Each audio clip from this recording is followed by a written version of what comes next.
En aquest problema anem a treballar sobre les lents. Anem a calcular la posició de la imatge que produeix una lent de potència 5 dioptries si l'objecte que està a 35 centímetres de la lent.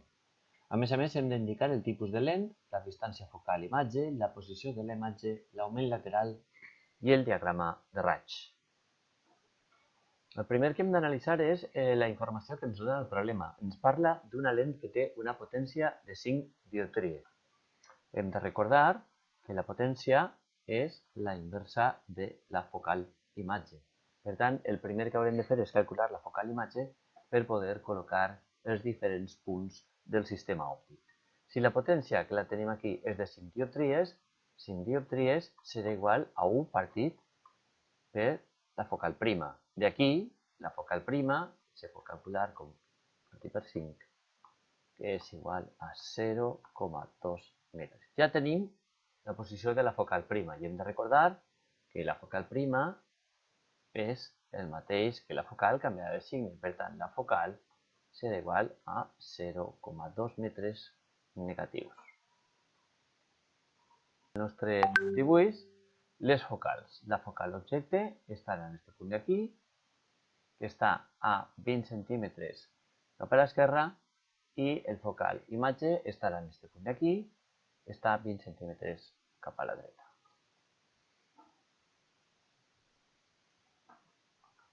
Ara col·loquem el nostre objecte a 35 centímetres de la lent cap a l'esquerra, que és la posició objecte. I ara tracem els rajos. El primer raig passarà per la part del dalt del nostre objecte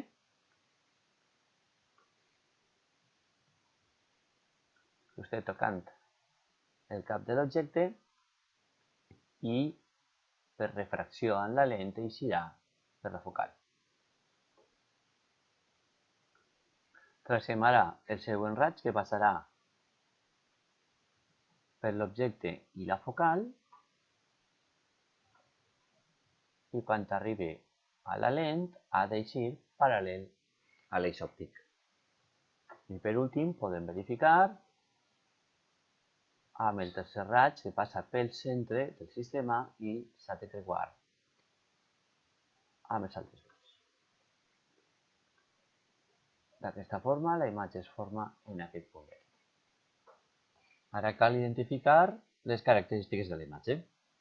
Primer, la imatge és directa o és inversa. Com podem observar, l'orientació en aquest cas és positiva i en aquest cas és negativa. Per tant, la imatge serà inversa. Major o menor? Podem comparar esta d'aquí i esta d'aquí i observem que la imatge és de major mesura. I per últim, si és real o si és virtual.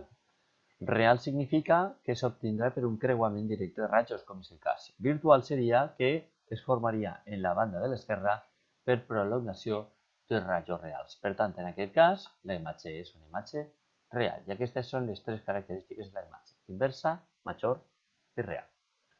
I per últim, aplicant l'equació fonamental de les lents, potència és igual a 1 partit S' menys 1 partit per S, podem calcular quina és la posició matemàtica de la imatge. D'aquí podem aïllar la S', que serà igual a 1 partido la potència més 1 partit per la posició de l'objecte. Si substituïm valors,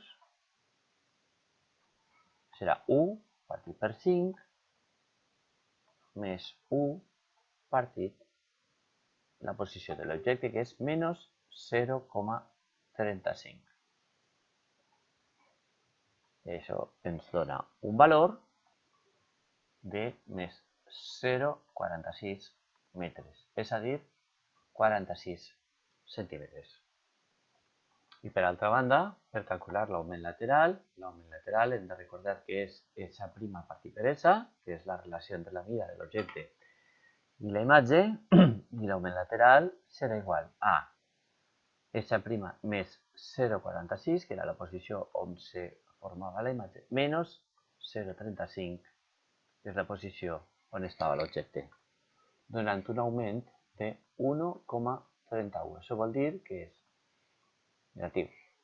és 1,31 vegades la imatge major que l'objecte, però a més negativa, és a dir, va en direcció contrària, en sentit contrari a l'objecte. Per tant, és invertida.